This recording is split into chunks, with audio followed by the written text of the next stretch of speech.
The Muslim world has risen for Iran's support, and what happens next is what the world fears the most. From Turkey to Saudi Arabia, from Pakistan to Egypt, from the UAE to Algeria, tens of Muslim, Arab, and Islamic nations have finally risen up in one voice, not just to condemn Israel's strikes on Iran, but to stand behind Tehran in what could soon become the largest anti-Israel coalition the region has seen in decades. What began as a targeted military exchange has now triggered something far bigger: a united Islamic front, issuing statements, holding emergency talks, and declaring that Israel's aggression will not go unanswered. The silence is broken. The divisions are fading, and the very alliance the West feared most is now forming in real time.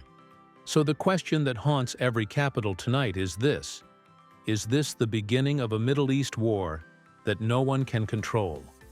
Or the moment the Muslim world finally redraws the region's balance of power forever? In this video, let's break it down. The Middle East has long been defined not by unity, but by division.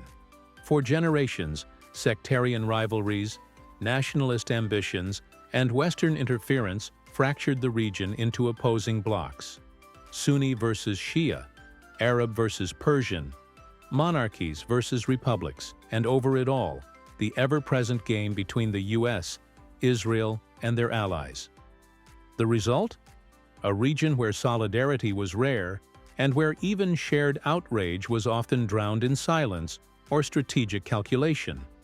But everything changed the moment Israel bombed Iranian military and nuclear sites deep inside its territory.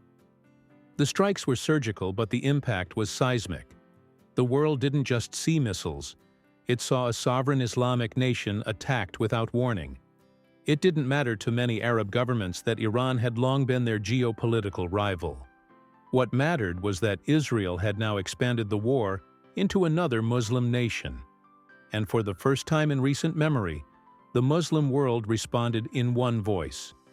Within 48 hours, a sweeping coalition of 21 Arab and Muslim-majority nations released a joint diplomatic statement, coordinated by Egypt's Foreign Minister Badr Abdelati, condemning Israel's actions as a flagrant violation of international law and the UN Charter. This wasn't the usual lukewarm condemnation.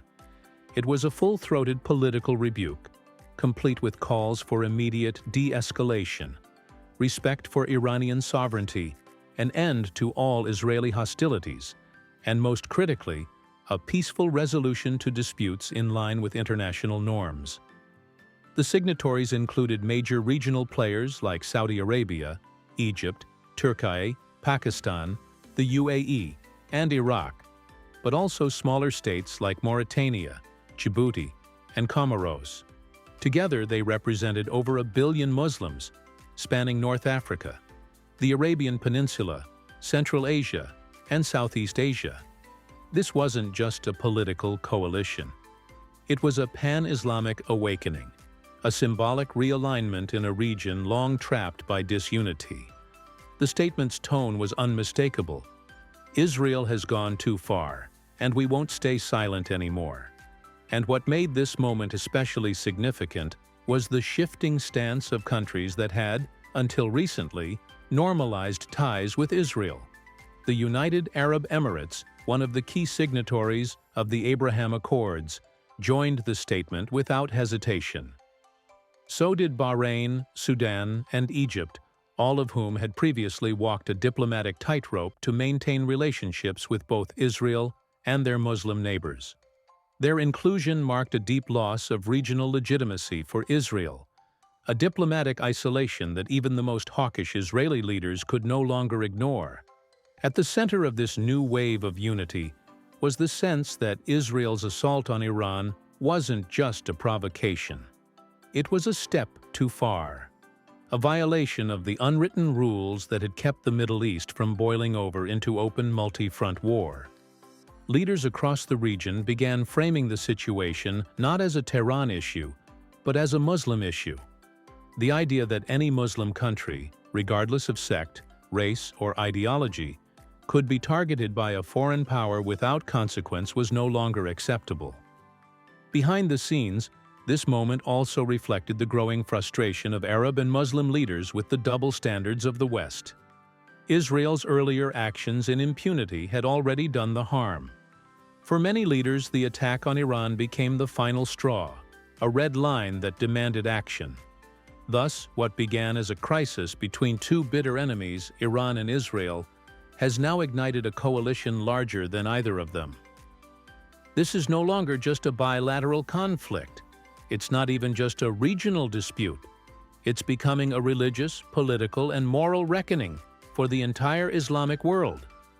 From Casablanca to Kuala Lumpur, leaders and populations alike are watching and preparing.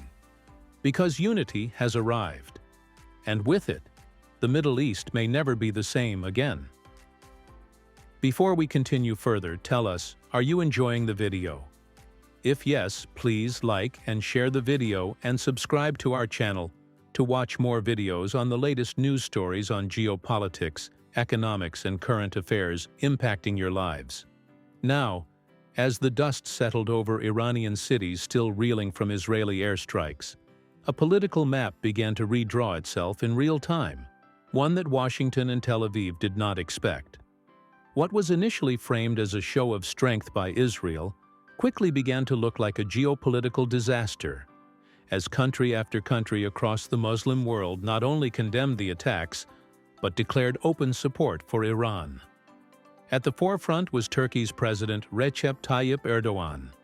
Erdogan, never one to hold back, called the strikes provocative and warned that they could ignite a region-wide war that the West is unprepared for. Turkey's alignment with Iran at this moment is particularly significant, given its NATO membership and balancing act between East and West. By throwing his weight behind Iran, Erdogan sent a message not just to Israel, but to Washington. If you think we will stand by and let this spiral, think again. This wasn't the usual round of cautious diplomatic concern. This was a resounding rejection of Israel's impunity, and a warning to the West that the Islamic world was no longer fractured, silent, or afraid. The biggest shock came from Saudi Arabia. Under Mohammed bin Salman, the kingdom had inched closer to the West, even participating in quiet talks with Israel. But when the bombs fell on Iran, everything changed.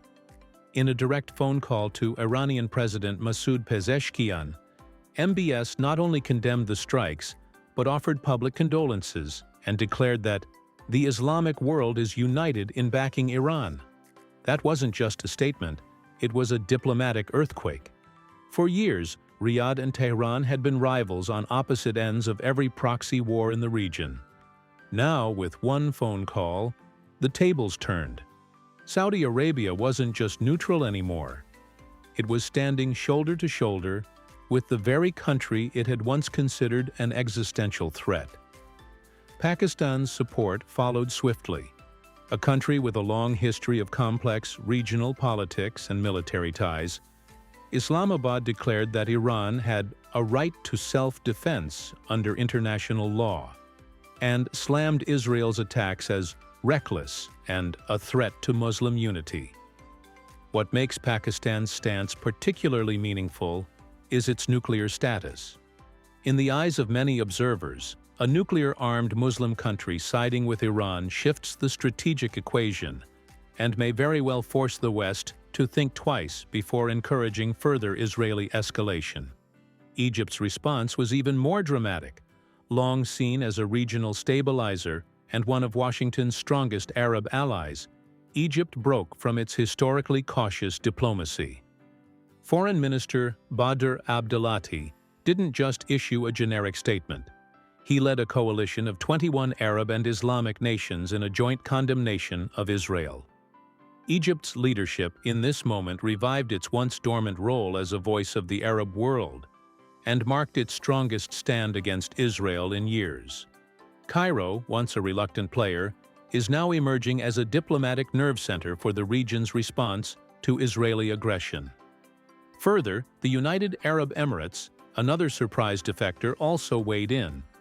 Once a celebrated participant in the Abraham Accords, The normalization agreement with Israel, the UAE reversed course, vocally condemning the airstrikes and warning that Israel's actions were destabilizing the entire Gulf. The backlash from within its own population had been brewing for months due to Gaza, but this was different. This time, Abu Dhabi broke ranks publicly, signaling that normalization with Israel may no longer be politically sustainable in the wake of its growing aggression. The domino effect didn't stop there. Countries including Iraq, Qatar, Kuwait, Oman, Libya, Sudan, Jordan, and Algeria joined the chorus of condemnation. Each issued statements criticizing Israel's violation of international law, while several warned of a dangerous escalation that could engulf the region. These countries, many of whom have historically kept a delicate balance between Western partnerships and Islamic solidarity, now appear to be abandoning neutrality. The longer Israel continues its offensive posture, the more firmly these nations drift into Iran's camp. In Syria and Lebanon, longtime allies of Iran, preparations have already begun for the possibility of war. Hezbollah, deeply embedded in Lebanon's political and military framework, has ramped up its rhetoric and reportedly placed units on high alert. Syria, still recovering from years of civil war, has been vocal in its defense of Iran's sovereignty, reminding the world that it too has been the victim of countless Israeli airstrikes over the past decade. In both Damascus and Beirut, the expectation is not if the conflict spreads, but when, and both capitals have made it clear that they will not sit on the sidelines if Iran is dragged into a prolonged war. Unsurprisingly, Palestine stood fully aligned with Iran, framing the latter's response as a message of resistance for every oppressed Muslim. For Palestinian leaders, Israel's attack on Iran is just another chapter in a long-standing war, one that has extended far beyond Gaza or the West Bank. In their view, Iran's counterstrike represents the courage the rest of the Muslim world must now follow. While these nations have so far stopped short of declaring war, the language has changed. No longer diplomatic, the tone is one of resistance, retaliation, and unity against Israeli aggression. Iran's President Pezeshkian has already vowed a powerful and legitimate response to what he called Israel's foolish crime. In Gaza, in southern Lebanon, and even on the Syrian border, proxy forces are mobilizing. Hezbollah has threatened to expand its attacks. Houthi forces in Yemen have fired drones in support of Iran. Even factions in Iraq have issued warnings against U.S. bases in the region. Israel, meanwhile, remains defiant. It claims the strikes were preemptive, necessary, and legal. But it now faces something it hasn't in decades: a unified Arab world, standing with Iran, not against it. This is no longer a two-country standoff. It's becoming a regional showdown. What do you think?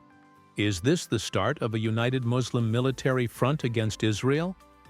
Can the U.S. continue to back Israel if 21 nations demand it stop?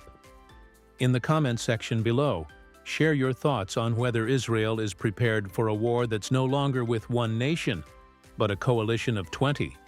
Do you want to watch more videos like this one? If yes, subscribe to our channel and press the bell icon next to it. We bring the latest news stories on geopolitics, economics, changing world order, and current affairs. Things you need to stay informed. Thanks for watching, and until the next video, stay tuned.